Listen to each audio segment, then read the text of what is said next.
Hello साथियों, नमस्कार। Kotputli education में आपका हार्दिक स्वागत है और मैं देशबंधु मौर्य आपके समक्ष फिर से उपस्थित हुआ हूं महत्वपूर्ण क्वेश्चनों की सीरीज लेके। और उसमें आज हमारी 4th क्लास है और आज हमारा टॉपिक रहने वाला है आनुवांशिकी की महत्वपूर्ण शब्दावली। तो हम देखते हैं हमारा पहला क्वेश्चन।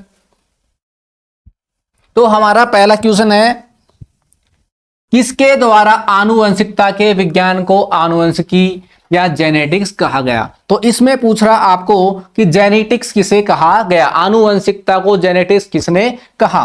तो सबसे पहले देखते हैं आनुवंशिकी। क्या आनुवंशिकी किसे कहते हैं? आनुवंशिकी गुणों को पीढ़ी दर पीढ़ी संचरण की जो विधियां होती है उसका अध्ययन किया जाता है, उसे आनुवंशिकी या जेनेटिक्स कहते हैं। तो आनुवंशिकी का अध्ययन किसने किया था? जेनेटिक्स किसने कहा? डब्ल्यू वेटसन। किसने कहा था? डब्ल्यू वेटसन। हमारा ऑप्शन नंबर 4 रहने वाला है। Gregor Mendel. ग्रेगर मेंडल को आनुवंशिकी के जनक कहते हैं। आनुवंशिकी के जनक कौन है? Gregor Mendel. इसके बाद देखते हैं हमारा नेक्स्ट क्वेश्चन। नेक्स्ट क्वेश्चन देखने से पहले हम आपको बताते हैं पशु परिसर। क्या पशु परिसर के एग्जाम के लिए 10 मॉडल पेपर दिए हुए हैं जो मात्र 49 रुपए में उपलब्ध है। आपने अभी तक बहुत पढ़ लिया होगा, लेकिन अगर आपने अभ्यास नहीं किया तो पढ़ने का कोई मतलब नहीं है। तो आप टेस्ट सीरीज दीजिए जिससे आपको पता चले कि आपका कौन सा टॉपिक कमजोर है और आप उसको सुधार सको। तो इसलिए आपको अभ्यास बहुत जरूरी है। मात्र 49 रुपए में क्या पशु परिसर की टेस्ट सीरीज। इसके बाद हम नेक्स्ट क्वेश्चन पे चलते हैं। मानव कोशिका में गुणसूत्रों की संख्या होती है कि मानव कोशिका है उसके अंदर जो गुणसूत्र, क्या गुणसूत्रों की संख्या कितनी होती है? तो सबसे पहले देखते हैं गुणसूत्र को, गुणसूत्र नाम किस साइंटिस्ट ने दिया? तो वाल्डेयर। वाल्डेयर नाम के साइंटिस्ट थे, उन्होंने क्रोमोसोम को गुणसूत्र नाम दिया था।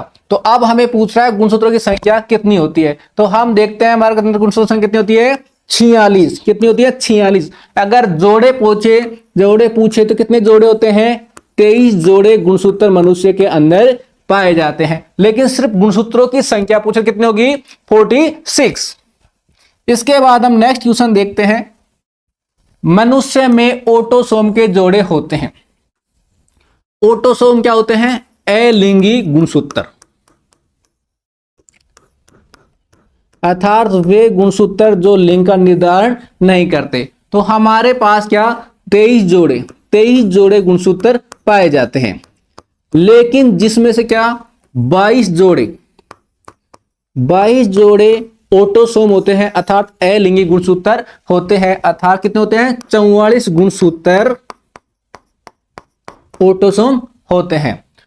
और जिसमें से 23वां जोड़ा, क्या 23वां जोड़ा होता है जो मादा के अंदर XX और पुरुष के अंदर XY पाया जाता है। ये क्या कहलाते हैं? लिंगी गुणसूत्र, एलोसोम्स कहलाते हैं। तो हमें पूछा है ऑटोसोम के जोड़े। तो आपको याद रखना है 44 नहीं होगा। कोई सोचे कि 44 गुणसूत्र ऑटोसोम होते हैं। ये क्या पूछ रहा है? जोड़े। अगर आपको ऑटोसोम गुणसूत्रों की संख्या पूछे तो आपको 44 करनी है। अगर लेकिन आपको जोड़े पूछे तो कितने करने हैं? 22 जोड़े। ऑटोसोम संख्या कितनी होगी? 22 जोड़े होंगे। आपका क्वेश्चन ऑप्शन नंबर 2 होगा। इसके बाद हम देखते हैं नेक्स्ट क्वेश्चन। एक अनिषेचित मानव अंडे में सामान्यतः होता है। इसमें बताया गया अनिषेचित अंडा, मानव अंडा। तो अंड किस में पाए जाते हैं? मादा के अंदर। एग या अंड मादा के अंदर पाए जाते हैं और नर के अंदर शुक्राणु पाए जाते हैं।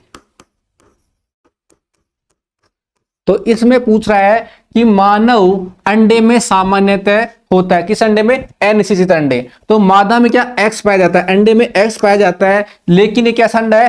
अनिषेचित अंडा है। तो मतलब पुरुष से Y तो इसमें आया ही नहीं, तो क्या रहेगा? इसमें X गुणसूत्र पाया जाएगा। तो हमारा ऑप्शन नंबर 1, एक X क्रोमोसोम पाया जाएगा। किसमें? अनिषेचित अंडे में। उसके बाद हम नेक्स्ट क्वेश्चन पे चलते हैं। क्वेश्चन नंबर 5, मानव जाति में लिंग निर्धारण किस विधि पर आधारित है? जो लिंग का निर्धारण होता है, तो मानव जाति में किस आधार पर लिंग का निर्धारण होता है। तो हम देखते हैं पहले लिंग निर्धारण की विधियां दी, इसमें ऑप्शन बने हुए देखो, एक्स एक्स एक्स जीरो, एक तो ये विधि होती है। इसके अलावा जेड जेड जेड डब्ल्यू विधि, इसके अलावा एक्स एक्स एक्स वाई विधि। तो इसके अंदर देख कौन सी, एक्स एक्स जीरो, ये क्या होता है, जो इसमें डबल एक्स होता है, ये किसके अंदर पाई जाती है विधि, ये विधि कीटों के अंदर पाई जाती है। किसके अंदर, कीटों के अंदर यह लिंग निर्धारण में कार्य करती है, जिसमें एक्स एक्स क्या होती है, मादा समयुग्म की, और इसमें नर होता है एक्स जीरो, अर्थात में एक गुणसूत्र की कमी होती है। तो लिंग निर्धारण कौन करता है, नर करता है। इसके अलावा एक विधि है जेड जेड डब्ल्यू, ये किसके अंदर पाई जाती है, पक्षियों के अंदर पाई जाती है। कौन सी विधि, जेड जेड डब्ल्यू। तो इसमें जो क्या होता है, नर होता, ये मादा क्या होती है इसमें, नर इसमें समयुग्म की होता है, अर्थात दोनों युग्मक समान होते हैं। और जो जेड डब्ल्यू क्या, मादा के अंदर विषम में पाया जाता है, अर्थात पक्षियों में लिंग का निर्धारण कौन करता है, पक्षी की मादा पक्षी करती है। इसके अलावा आता है ये एक्स एक्स वाई, ये आपको पता है डबल एक्स किसके अंदर पाया जाता है, मादा के अंदर पाया जाता है, और एक्स वाई किसके अंदर पाया जाता है, नर के अंदर पाया जाता है। तो यहाँ पे लिंग निर्धारण की विधि किसमें पूछ रहा है, मानव जाति में। तो कौन सा ऑप्शन होगा, X X Y 3 number option इसमें सही रहेगा। अगर आपको पूछे पक्षियों में लिंग निर्धारण की कौन सी विधि है, तो आप कौन सी बताओगे, जेड जेड डब्ल्यू ये वाली बताओगे। और अगर आपको कीटों में पूछे थे एक्स जीरो, तो यहां पे कौन सी विधि आएगी, x X why option number 3। इसके बाद हमारे क्वेश्चन नंबर 6, एक सामान्य मानव नर में गुणसूत्र गठन होता है। कि मानव में, नर मानव में, क्या आपको ये बात याद रखना कि नर मानव, किसमें पूछ रहा है, नर मानव में गुणसूत्र का गठन होता है। ये हमें पता है कि हमारे अंदर क्या 46 गुणसूत्र पाए जाते हैं, जिसमें से 44 गुणसूत्र क्या ऑटोसोम, और इसके अलावा 2 गुणसूत्र एक्स वाई एलोसोम पाए जाते हैं, लिंग गुणसूत्र पाए जाते हैं। ये तो किस अंदर पाए जाते हैं, नर के अंदर। और 44 प्लस एक्स एक्स 46 गुण किसके अंदर पाए जाते हैं, मादा के अंदर पाए जाते हैं। तो ये किसके अंदर पूछा है, नर में गुणसूत्र का गठन। तो 44 plus x why option number कौन से में अपने फर्स्ट पे नहीं है। ये अगर आप 46 गुणसूत्र होते हैं, लेकिन प्लस एक्स वाई कितने हो गए, 48 हो गए, तो ये ऑप्शन नहीं होगा। तो 44 प्लस एक्स वाई हमारा ऑप्शन नंबर 2 मिल रहा है, इसमें ऑप्शन नंबर 2 सही रहेगा, 44 प्लस एक्स वाई। इसके बाद नेक्स्ट क्वेश्चन पे चलते हैं हम, कि मानव जाति में कितने लिंग गुणसूत्र पाए जाते हैं। कि अभी हमने बताया कि मानव जाति के अंदर 44 गुणसूत्र तो क्या पाए जाते हैं, ऑटोसोम, और 2 गुणसूत्र होते हैं जो क्या लिंग का निर्धारण करते हैं। अर्थात में लिंग गुणसूत्र पूछा कितने पाए जाते हैं, 2 लिंग गुणसूत्र पाए जाते हैं। ऑप्शन नंबर क्या रहने वाला है, ऑप्शन नंबर 2। इसके बाद हम नेक्स्ट क्वेश्चन पे चलें, क्वेश्चन नंबर 8, एक सामान्य बालिका शिशु अपने एक्स गुणसूत्र प्राप्त करती है। कि एक बालिका, सामान्य बालिका जन्म लेती है, तो वह अपने एक्स गुणसूत्र किससे प्राप्त करती है। तो बालिका जन्म लेगी तो हमें पता है 44 प्लस एक्स वाई पुरुष, और 44 प्लस एक्स मादा। तो ये क्या पूछ रहा अपन को कि 44 ये शिशु अपने एक्स गुणसूत्र कहां से प्राप्त करता है, बालिका शिशु। कि लड़की होगी तो एक्स गुणसूत्र कहां से प्राप्त होंगे। तो हम लड़की होगी तो एक्स गुणसूत्र किससे प्राप्त होंगे, माता से भी प्राप्त होंगे और पिता से भी, क्योंकि एक गुणसूत्र किससे आएगा, एक्स गुणसूत्र। जैसे इसको बांटे हम 22 प्लस एक्स 22 प्लस वाई, इसके अलावा 22 प्लस एक्स, ये 22 प्लस एक्स एक्स से रहने वाला है, मादा के रहने वाला। तो अगर लड़की होगी एक्स गुणसूत्र क्या 44 प्लस एक्स एक्स, तो एक एक्स गुणसूत्र किससे आएगा, नर से आएगा, और एक एक्स गुणसूत्र मादा से आएगा। अर्थात दोनों लड़की होगी तो दोनों गुणसूत्र एक्स गुणसूत्र माता से भी आएगा और पिता से भी। तो हमारा ऑप्शन देखो इसमें कि माता तथा पिता दोनों कहां मिल रहे हैं, ऑप्शन नंबर पहले में नहीं, ओनली पिता से, केवल माता से, अपने माता तथा पिता दोनों से। तो ऑप्शन नंबर 3 सही रहने वाला है। ठीक है, इसके बाद चलते हैं नेक्स्ट क्वेश्चन पे। क्वेश्चन नंबर 9, मानव में एक युग्मन जिसमें पिता से एक एक्स गुणसूत्र वंशानुगत होता है से विकसित होगा। कि मानव में अगर पिता से एक एक्स गुणसूत्र वंशानुगत होता है तो उसे विकसित होगा। ये अभी हमने बताया कि 44 प्लस एक्स वाई और 44 प्लस एक्स एक्स, तो इससे क्या 22 प्लस एक्स और 22 प्लस वाई, और इससे 22 प्लस एक्स, 22 प्लस एक्स। तो इसके अंदर देखें हम तो ये पूछा जाता है कि पिता से एक एक्स गुणसूत्र वंशानुगत होता है। अगर पिता से एक्स गुणसूत्र होगा तो माता से भी एक्स, माता के पास तो एक्स गुणसूत्र ही है, तो क्या उत्पन्न होगी, लड़की ही उत्पन्न होगी। क्या होगी, लड़की।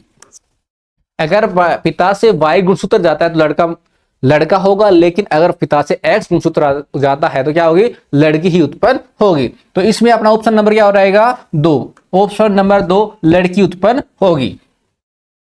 इसके बाद नेक्स्ट क्वेश्चन पे चलते हैं हम। क्वेश्चन नंबर 10, जीवों में आनुवंशिक लक्षण संतान में पाए जाते हैं।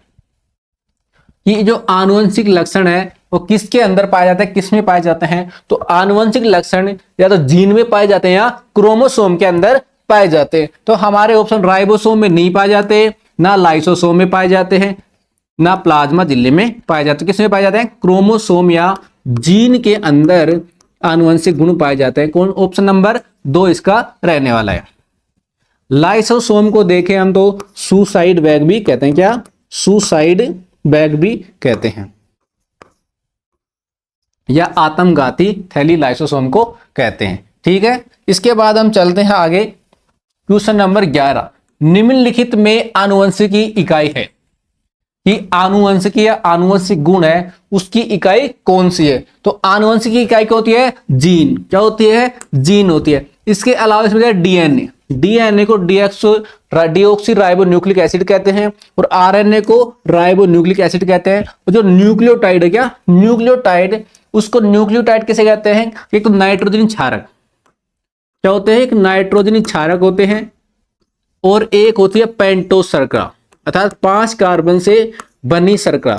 इससे क्या बनता है, न्यूक्लियोसाइड। ये दोनों मिलके न्यूक्लियोसाइड बनाते हैं, न्यूक्लियोसाइड। जब न्यूक्लियोसाइड से फास्फेट, क्या फास्फेट समूह जुड़ जाता है तो ये दोनों मिलकर क्या न्यूक्लियोटाइड का निर्माण करते हैं। किसका, न्यूक्लियोटाइड। अर्थात न्यूक्लियोटाइड क्या होता है, नाइट्रोजन क्षारक, पेंटोस शर्करा और फास्फेट का समूह से मिलकर बना पदार्थ क्या होता है, न्यूक्लियोटाइड कहलाता है। इसके बाद हम देखें इसका ऑप्शन क्या रहने वाला है, ऑप्शन नंबर फर्स्ट जीन। निम्नलिखित में आनुवंशिक इकाई कौन है, जीन होती है। इसके अलावा देखिए वाटसन एवं क्रिक ने डीएनए के मॉडल को प्रस्तावित किया। एक साइंटिस्ट है वाटसन एवं क्रिक। तो वाटसन एवं क्रिक ने क्या किया कि द्विकुंडलित मॉडल दिया। किसका, डीएनए की संरचना का। जिसने वाटसन एवं क्रिक ने, उन्होंने बताया कि डीएनए कुंडलित सर्पिलाकार संरचना होती है। इस प्रकार की संरचना होती है जो द्विकुंडलित होती है। और उसका ये मॉडल उन्होंने कब दिया था, 1953 में। कब दिया था, 1953 में। ऑप्शन नंबर 1 रहने वाला है। और उन्होंने बताया था कि जो इसका व्यास, जो डीएनए कुंडलित होती है उसका व्यास 20 एंगस्ट्रम होता है। इसके अलावा उन्होंने बताया जिसकी एक कुंडलन, क्या इसका एक कुंडलन हेलिक्स होता है, उसकी लंबाई क्या 34 एंगस्ट्रम होती है। क्या 34 एंगस्ट्रम होती है। और इसके अंदर एडेनिन ग्वानिन, ये एडेनिन क्या प्यूरिन और पिरिमिडिन क्षारक होते हैं। एक तो प्यूरिन और एक क्या होते हैं, पिरिमिडिन। एडेनिन, ग्वानिन, साइटोसिन और थायमिन इसके अंदर पाए जाते हैं। जो एडेनिन क्या थायमिन के साथ D1 से और साइटोसिन 3 से ग्वानिन के साथ जुड़ा हुआ था। किसके अंदर, इसके अंदर पाया जाता है। और एक कुंडलन में 10 नाइट्रोजन क्षारक पाए जाते हैं। इसके अलावा उन्होंने बताया कि जो नाइट्रोजन क्षारक है, इसके अंदर नाइट्रोजन क्षारक है, उनके बीच जो चौड़ाई होती है 3.4 एंगस्ट्रम होती है। अगर आपको पूछ ले कि डीएनए के अंदर एक कुंडलन की कितनी लंबाई होती है, 34 एंगस्ट्रम। अगर ये तो एंगस्ट्रम में दे ले तब पूछ ले, लेकिन आपको नैनोमीटर में दे दे, क्या नैनोमीटर में दे दे तो 3.4 नैनोमीटर, क्या 3.4 नैनोमीटर रहने वाला है। क्या इसकी एक कुंडलन की लंबाई। इसके अलावा आपको पूछ ले कि जो इसके जो दोनों नाइट्रोजन क्षारक है उनको नैनोमीटर में पूछ ले तो आपको क्या बताना है, 0.34 नैनोमीटर इनके नाइट्रोजन क्षारों के मध्य की दूरी होती है। तो यह मॉडल किसने दिया, वाटसन एवं क्रिक ने कब दिया, 1953 में। इसके अलावा डीएनए की खोज किसने की, तो आप बताओगे फिशर, क्या, फिशर नामक साइंटिस्ट ने। ठीक है, इसके बाद चलते हैं हम नेक्स्ट क्वेश्चन पर। क्वेश्चन नंबर 13, मनुष्य गुणसूत्र बना होता है कि मनुष्य का गुणसूत्र किसका बना होता है। इसमें पूछा है एक सूत्री आरएनए से, एक सूत्री से नहीं बना होता है, द्विसूत्री आरएनए से नहीं बना होता है, एक सूत्री डीएनए से भी नहीं होता है, क्योंकि डीएनए के क्या द्विकुंडलित होती है। तो मनुष्य का गुणसूत्र किससे बना होता है, द्विसूत्रीय डीएनए से बना होता है। तो हमारा ऑप्शन नंबर 4 यहां रहने वाला है। इसके बाद चलते हैं हम नेक्स्ट क्वेश्चन नंबर 14, गुणसूत्र की संरचना में निम्नलिखित सम्मिलित होते हैं। ये गुणसूत्र की संरचना होती है तो किस किस से बनी होती है, तो गुणसूत्र की संरचना डीएनए प्लस हिस्टोन प्रोटीन, किससे, हिस्टोन प्रोटीन से बनी हुई होती है। डीएनए हिस्टोन प्रोटीन से किस संरचना बनी होती है, गुणसूत्र की संरचना बनी होती है। तो हमारा ऑप्शन नंबर 1 यहां रहने वाला है। कुछ किताबों में दे रखे हैं कि आरएनए से भी मिलके, आरएनए से मिलके नहीं, ऑप्शन गलत होगा। ऑप्शन नंबर 1 सही होगा, डीएनए स्टोन से ही गुणसूत्र बना होता है। इसके बाद हम नेक्स्ट क्वेश्चन पर चलते हैं। क्वेश्चन नंबर 15, निम्न में किस प्रकार का आरएनए आरएनए पर संस्करण में भाग लेता है, कि किस प्रकार का आरएनए ट्रांसफर स्थानांतरण में भाग लेता है। तो आरएनए को देखें, राइबो न्यूक्लिक एसिड को देखें, तो इसके जो प्रकार टाइप्स है उनको 3 भागों में बांटा गया है, आरआरएनए, टीआरएनए और एमआरएनए। ये 3 प्रकार के आरएनए पाए जाते हैं, जिसमें जो आरआरएनए, कौन सा आरआरएनए होता है, ये सबसे बड़ा आरएनए होता है। कौन सा, सबसे बड़ा। इसके अलावा बात करें टीआरएनए की, तो ये सबसे छोटा आरएनए होता है। कौन सा, टीआरएनए। और टीआरएनए को घुलनशील आरएनए भी कहते हैं। कौन सा, घुलनशील आरएनए भी कहते हैं। इसके अलावा टीआरएनए की संरचना को देखें तो क्लोवर लीफ जैसी संरचना किसकी होती है, टीआरएनए की। इसके अलावा एमआरएनए को देखें तो एमआरएनए प्रोटीन को कोडित करने का कार्य करता है। तो यह पूछा है आरएनए प्रसंस्करण में भाग लेता है, ये प्रसंस्करण स्थानांतरण में ट्रांसफर, टीआरएनए ट्रांसफर, आरएनए प्रसंस्करण में भाग लेता है। हमारा ऑप्शन नंबर 2 रहने वाला है। इसके बाद हम नेक्स्ट क्वेश्चन पे चलते हैं। क्वेश्चन नंबर 16, इस क्वेश्चन को आपको आराम से पढ़ना है और आराम से पढ़ के ही ऑप्शन का आंसर देने। तो बी भूरे कोट रंग की, क्या, बी, इसमें एक है बी जो कैसा रंग है, भूरा रंग, भूरे रंग का जीन है बी। वह बी सफेद कोट रंग के, और छोटा स्मॉल बी है वो क्या है, सफेद रंग के। जीन का प्रतिनिधित्व करता है बी डबल बी इंटू छोटा बी संस्करण में सभी संतति भूरे कोट की उत्पन्न होती है। कि इन दोनों के बीच जब संकरण कराया गया तो जो F1PD में संतति उत्पन्न हुई, क्या, F1PD में संतति उत्पन्न हुई, वो कैसी थी, ये इनमें पूछा है। तो इस संस्करण में किस आनुवंशिक सिद्धांत की व्याख्या हुई है, कि जब इन दोनों भूरे रंग और सफेद रंग के बीच क्या संकरण कराया गया तो इसमें क्या हुई, भूरे कोट की संतति उत्पन्न, कौन सी, भूरे रंग की। तो ये पूछ रहा है तो इसमें कौन सा नियम लागू होता है, कि मेंडल का कौन सा नियम लागू होता है। तो आपको दिख रहा है कि जो इसकी प्रथम पीढ़ी है संतति जनक है वो भूरे रंग की है, और इसमें भी इसकी संतति भी भूरे रंग की उत्पन्न हो रही है, अर्थात इसका ये इसी रंग से प्रभावित है, भूरे रंग से। तो इसमें कौन सा नियम होगा, मेंडल के 3 नियम है, प्रभाविता का नियम, पृथक्करण का नियम और स्वतंत्र अपव्यवहन का नियम। तो यहां कौन सा नियम लागू होगा, प्रभाविता का नियम। तो ऑप्शन नंबर 2 यहां रहने वाला, प्रभाविता का नियम। इसके अलावा देखिए हम क्रॉसिंग ओवर जीन में ये अपन कोशिका विभाजन पढ़ते हैं तो उसकी पैकिटीन अवस्था में क्रॉसिंग ओवर होता है। और इसमें क्या होता है, गुणसूत्र में डीएनए का आदान प्रदान होता है क्रॉसिंग ओवर के अंदर, जिसी के कारण मनुष्य में आनुवंशिक डिफरेंस होता है। इसके अलावा क्या इसमें सह प्रभाविता, ये प्रभाविता का अपवाद होता है। तो यहां ऑप्शन नंबर 2 रहने वाला है प्रभाविता। फिर इसके आगे हम नेक्स्ट क्वेश्चन पे चलते हैं। क्वेश्चन नंबर 17, डीएनए की संरचना के द्विकुंडलीय मॉडल हेतु एक्स किरण विवर्तन के आंकड़े दिए गए हैं। तो आपको सिर्फ ये द्विकुंडलीय मॉडल में नहीं पढ़ लेना है। द्विकुंडलित मॉडल किसने दिया था, वाटसन एवं क्रिक ने। लेकिन ये पूछ रहा है हेतु एक्स किरण, क्या एक्स किरण विवर्तन के आंकड़े किसने दिए। तो यार जेम्स वाटसन ने दे दिए, फ्रांसिस क्रिक ने नहीं दिए। जेम्स वाटसन एवं क्रिक ने यहाँ द्विकुंडलित मॉडल दिया था इन्होंने। इसके अलावा मोरिस विल्किंस व रोजालिन फ्रैंकलिन द्वारा, कि इसका ऑप्शन नंबर 4 रहने वाला है, मोरिस विल्किंस व रोजालिन फ्रैंकलिन द्वारा, ऑप्शन नंबर 4। इन्होंने क्या किया, डीएनए के एक्स किरण विवर्तन मॉडल दिया था। किसके द्वारा किया, द्विकुंडलित मॉडल को एक्स किरण विवर्तन द्वारा। इसके बाद चलते हैं हम नेक्स्ट क्वेश्चन पर। क्वेश्चन नंबर हमारा 18, मेडल ने मटर के अलावा एक और पादप पर कार्य किया, वह पादप था। कि मेडल ने किस पर, मटर पे तो प्रयोग किया ही था, उसके अलावा एक पादप और था उस पर प्रयोग किया। तो उन्होंने ना तो मक्का पे किया ना बीन पे किया, उन्होंने किस पे किया था, हिरेसियम, हिरेसियम पर प्रयोग किया था किसने, मेडल ने। ऑप्शन नंबर हमारा 3 रहने वाला है। कौन सा, ऑप्शन नंबर 3 हिरेसियम।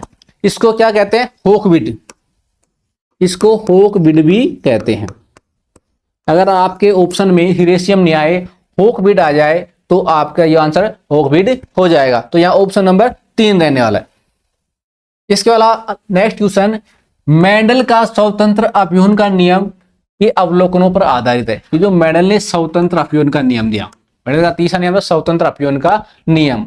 इसमें क्या होता है, दो जोड़ी जिनके बीच संकरण होता है, जो 2 जीन होते हैं इसके अंदर जो एक दूसरे को प्रभावित नहीं करते, स्वतंत्र रहते हैं, वो स्वतंत्र अपव्यूहन का नियम दिया था किसने, मेंडल ने। और वो किस पर आधारित था, द्विसंकर संकरण पर आधारित था। तो द्विसंकरण संकरण ऑप्शन नंबर 2 रहने वाला। इसके अलावा एक है बैक संकरण या बैक क्रॉस। तो बैक क्रॉस क्या होता है, जब F1PD का क्रॉस किसके साथ संकरण कराया जाता है, जनक के साथ। और अगर परीक्षण क्रॉस या टेस्ट क्रॉस, ये बैक क्रॉस का ही भाग है, तो टेस्ट क्रॉस किसे कहते हैं, अगर इसका संकरण किसका कराया जाए, F1PD का संकरण अप्रभावी जनक से करवाया जाए, तो उसे क्या कहते हैं, टेस्ट क्रॉस या परीक्षण संकरण। और एकल संकरण क्या होता है, जब एक ही जोड़ी, क्या गुणसूत्र के एक ही जोड़ी का अध्ययन किया जाता है। तो हमारा ऑप्शन नंबर यहां 2 रहने वाला है। इसके बाद हम चलते हैं नेक्स्ट क्वेश्चन पर। Question number 20, Gregor John Mendel किस मूल के वैज्ञानिक थे। तो ग्रेगर जॉन मेंडल थे, वो कहां के थे, ये इसमें पूछा गया है। तो पहला ही अपना ऑप्शन है ऑस्ट्रियाई मूल के, और एक है ऑस्ट्रेलियाई मूल। तो आपको इन दोनों में कंफ्यूज नहीं होना है, आपको क्या रखना है, ऑस्ट्रियाई मूल। तो ऑप्शन नंबर यहां 1 रहने वाला, ऑस्ट्रेलियाई नहीं रहने वाला। ठीक है, ऑस्ट्रियाई मूल के थे कौन, ग्रेगर जॉन मेंडल। इसके बाद हमारा नेक्स्ट क्वेश्चन है क्वेश्चन नंबर 21, ग्रेगर मेंडल ने आनुवंशिक प्रयोग के लिए पादप का प्रयोग किया था। कि मेंडल ने आनुवंशिक प्रयोग किए थे, किस पे किए थे, मटर पे। तो इसमें किया है कि मटर पर प्रयोग किया था, लेकिन यहाँ भैया आपको मटर तो कोई दिख नहीं रहा ऑप्शन में, लेकिन यहाँ क्या इसके बोटनिकल नाम दिए गए हैं। तो मटर का बोटनिकल नाम क्या होता है, पाइसम सैटाइवम। तो यहाँ ऑप्शन नंबर अपना 1 रहने वाला है, ग्रेगर मेंडल ने पाइसम सैटाइवम आनुवंशिक प्रयोग किए थे। इसके अलावा यहाँ टेटिकम एस्टिकम, ये किसका बोटनिकल नेम है, गेहूं का।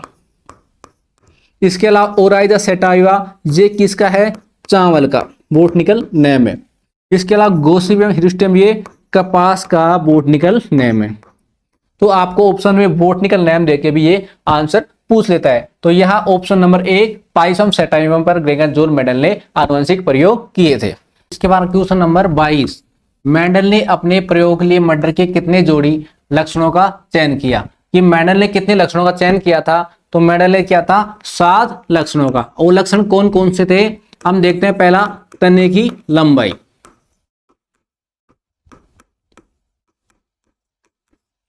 दूसरा पुष्प की स्थिति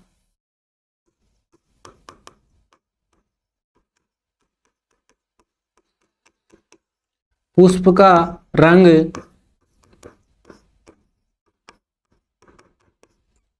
और चौथा अपना फली की आकृति।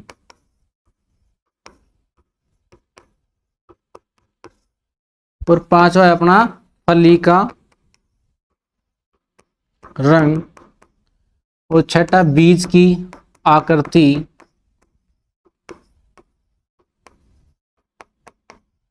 और सातवां है बीज का रंग।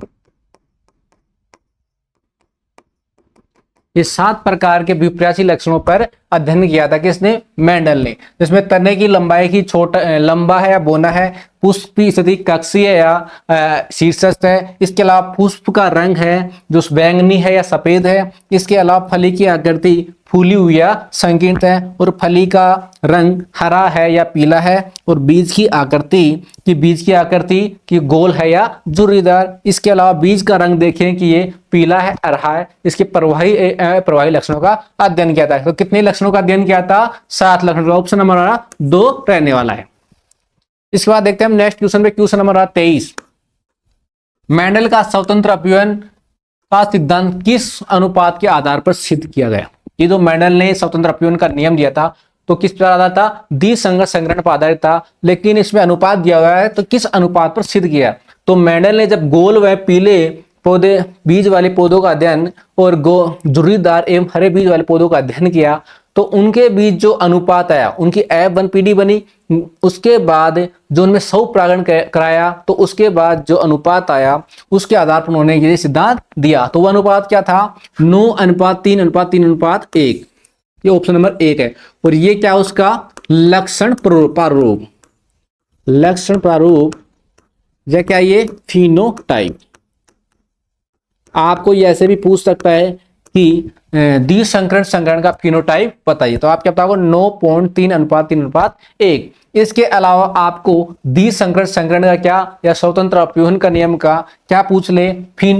जीन प्रारूप या जीनोटाइप आपको पूछ ले तो आपको वो भी याद रखना था। वो क्या होगा?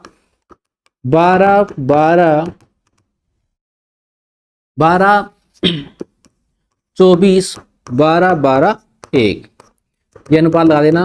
तो इसका अनुपात भी आपको याद रखना। क्या? 1:2:2:4:1:2:1:2:1 12:24:12:12:1। आइए किसका अनुपात होगा? इसका क्या होगा? जीनोटाइप का अनुपात होगा। किसका? द्विसंकरण संकरण अनुपात का। इसके अलावा आपको पूछ ले एकल संकरण। क्या? एकल संकरण के फिनोटाइप का अनुपात क्या होगा? तो उसका अनुपात क्या होगा? 3:1। और अगर आपको जीनोटाइप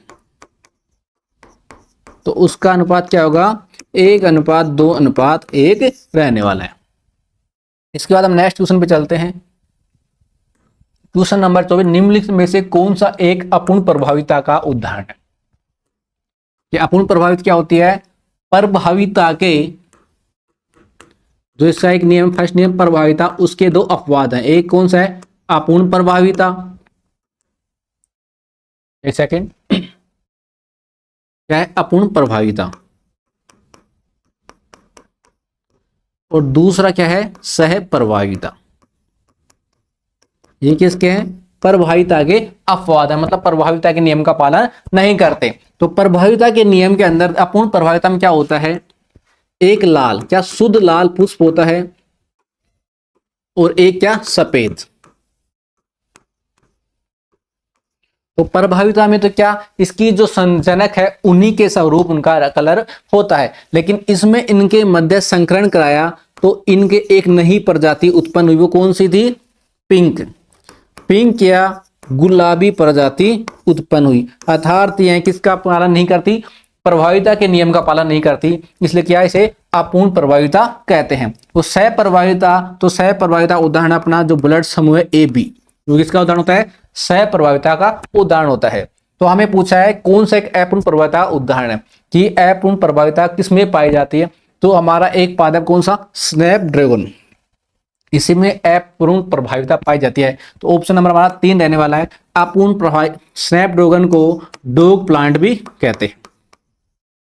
क्या कहते हैं इसको? डॉग प्लांट कहते हैं। एंटीराइनम मैजस्पिस को कहते हैं, किसको? स्नैपड्रैगन को। इसके अलावा मिराबिलिस जलापा, उसमें भी अपूर्ण प्रभाविता पाई जाती है। तो आपको मिराबिलिस जलापा या स्नैपड्रैगन या डॉग प्लांट कोई भी ऑप्शन मिल जाए, उसमें क्या अपूर्ण प्रभाविता रहने वाली है।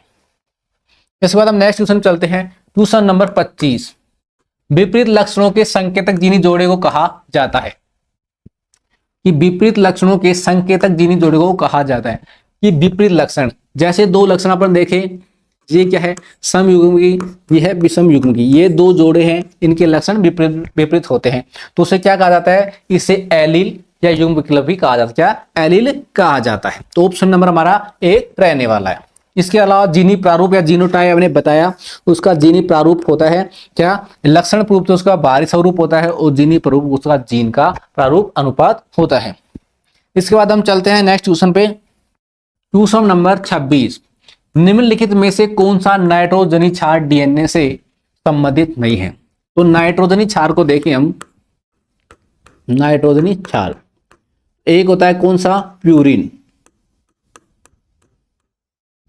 और एक कौन सा होता है? पिरिमिडिन।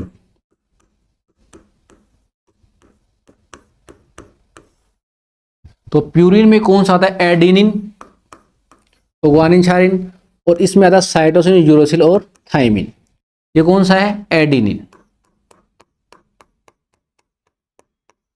और ये कौन सा है? ग्वानिन। इसके अलावा ये सी साइटोसिन, इसके अलावा ये यूरेसिल, और ये कौन सा होता है? थाइमिन। तो इसमें पूछ रहा है कि डीएनए के निम्नलिखित कौन सा नाइट्रोजन डीएनए में संबंधित नहीं है? तो डीएनए के अंदर एडेनिन पाया जाता है, ग्वानिन भी पाया जाता है, लेकिन ये साइटोसिन पाया जाता है, थाइमिन नहीं पाया जाता है। लेकिन ये यूरेसिल कौन सा? जो यूरेसिल होता है वो डीएनए के अंदर नहीं पाया जाता। किसके अंदर पाया जाता है? आरएनए के अंदर पाया जाता है। तो डीएनए संबंधित कौन नहीं होगा? यूरेसिल। तो यूरेसिल देखो, एडेनिन पाया जाता है, प्यूरिन क्षारक है, ग्वानिन पाया जाता है, प्यूरिन क्षारक है, साइटोसिन है, पिरिमिडिन क्षारक है, लेकिन यूरेसिल डीएनए के अंदर नहीं पाया जाता। ऑप्शन नंबर 2 रहने वाला है। इसके बाद हम चलते हैं नेक्स्ट क्वेश्चन पर, क्वेश्चन नंबर 27। कौन सा नाइट्रोजन क्षार पिरिमिडिन का भाग नहीं है? कि अभी हमने बताया कि कौन सा क्षार एडिनिन है, प्यूरिन है, और कौन सा पिरिमिडिन है। तो ये तो क्या है? प्यूरिन, और ये क्या है? पिरिमिडिन। तो अपने को देखना है कि इसमें कौन सा पिरिमिडिन का भाग नहीं है। तो पिरिमिडिन भाग कौन सा है? यूरेसिल भी है, साइटोसिन, थाइमिन भी है, साइटोसिन भी है, लेकिन जो ग्वानिन है किसका भाग है? प्यूरिन का भाग होता है। तो ऑप्शन नंबर यहाँ क्या रहने वाला है? इसके बाद हम नेक्स्ट क्वेश्चन पे चलते हैं, क्वेश्चन नंबर 28। नव मेडलवाद के प्रस्तुत करते हैं कि मेडलवाद दिया था, कि मेडल किस बात किसे दिया था? जो मेडल का नियम ड्रोगरजेव मेडल ने दिया था, लेकिन उसका नव मेडल, नया रूपांतर किसने दिया? एक साइंटिस्ट थे, कोल कोरेंस, शेरमार्क और हुगो डिब्रिज। इन तीनों ने मिलकर नव मेडलवाद का सिद्धांत दिया था, अर्थात उपयुक्त सभी। ऑप्शन नंबर इसमें 4 रहने वाला है। इसके बाद चलते हैं हम नेक्स्ट क्वेश्चन पे, क्वेश्चन नंबर 29। टर्नर और क्लाइनफेल्टर सिंड्रोम में ऑटोसोम की संख्या कितनी होती है? तो ऑटोसोम के कितने गुणसूत्र होते हैं? 44। आप देखते हैं टर्नर सिंड्रोम। तो टर्नर सिंड्रोम क्या होता है? इसमें एक गुणसूत्र की कमी हो जाती है। क्या? 46 गुणसूत्र होते हैं, इसमें एक गुणसूत्र कमी हो जाती है। लेकिन जो क्लाइनफेल्टर सिंड्रोम है उसके अंदर एक एक्स गुणसूत्र की अधिकतर कॉपी पाई जाती है, अर्थात उसमें कितने? 47 गुणसूत्र पाए जाते हैं। किसके अंदर? क्लाइनफेल्टर सिंड्रोम के अंदर। तो दोनों में देखें हम तो 44 क्या? 44 दोनों में ही ऑटोसोम पाए जाते हैं, अलिंगी गुणसूत्र पाए जाते हैं। तो ऑप्शन नंबर 44 किसमें है? ऑप्शन नंबर 3, दोनों में ही 44। ऑप्शन नंबर 3 रहने वाला है। इसके बाद हम तीसरा क्वेश्चन देखें कि प्रोटीन संश्लेषण में कौन से घटक अपना योगदान देते हैं? ये प्रोटीन सिंथेसिस होता है, डीएनए से एमआरएनए बनता है, एमआरएनए से प्रोटीन बनती है। तो जो डीएनए सिंथेसिस, प्रोटीन संश्लेषण कौन से घटक योगदान देते हैं? तो इसमें क्या? न्यूक्लियोसोम भी देगा, राइबोसोम भी देगा। इसके अलावा राइबोसोम देगा, राइबोसोम, माइटोकॉन्ड्रिया सभी देगा। तो इसमें कौन सा रहेगा? न्यूक्लियस राइबोसोम का एंडोप्लाज्मिक रेटिकुलम। मतलब इसमें देगा, न्यूक्लियस देगा, राइबोसोम देगा और एंडोप्लाज्मिक झिल्ली। ये तीनों ही प्रोटीन संश्लेषण के घटक। ऑप्शन नंबर 2 रहने वाला है। इसके बाद हमारा एक क्वेश्चन था, क्वेश्चन नंबर 30। जो हमें परावर्तन के नियम पढ़े थे उसके अंदर, तो किसी ने पूछा कि सर इसको एक बार दोबारा बता दीजिए। तो प्रकाश की एक किरण परावर्तित समतल सतह पर सतह के साथ 56 डिग्री के कोण पर आपतित होती है, परावर्तन कोण का मान होगा। तो इसमें क्या हमें पता है कि ये अभिलंब होता है, ये अभिलंब होता है, ये परावर्तित और ये आपतित, दो सतह होती है, आपतित और परावर्तित। तो इसमें क्या बताया, पूछा है परावर्तित समतल सतह पर, मतलब इस सतह समतल सतह से पूछा है कितना डिग्री का, 56 डिग्री का। तो यहां कौन 56 डिग्री बनेगा, तो परावर्तित और आपतित दोनों क्या समान होते हैं कोण, तो यहां भी क्या 56 डिग्री का बनेगा। तो ये कितना डिग्री का होता है, यहां से यहां तक देखें हम, ये पूरा कितने 180 डिग्री का होगा। तो 56 56 कितने हो गए 112। तो ये तो 112 हुए, लेकिन कितने का है 180 डिग्री का। तो 180 में से 112 कितने 68 डिग्री का कोण बनेगा। तो ये पूरा कितने का 68 का। लेकिन अपने को कौन पूछा है, परावर्तन कोण। अपने को सिर्फ कौन सा कोण पूछा है, अपने को सिर्फ ये कोण पूछा है, और दोनों कोण क्या है बराबर होते हैं, मतलब इसका हाफ कितना होगा 34 डिग्री। तो हमारा ऑप्शन नंबर ये इसमें एक रहेगा। ठीक है, इसके बाद हम नेक्स्ट क्लास में देखते हैं। धन्यवाद।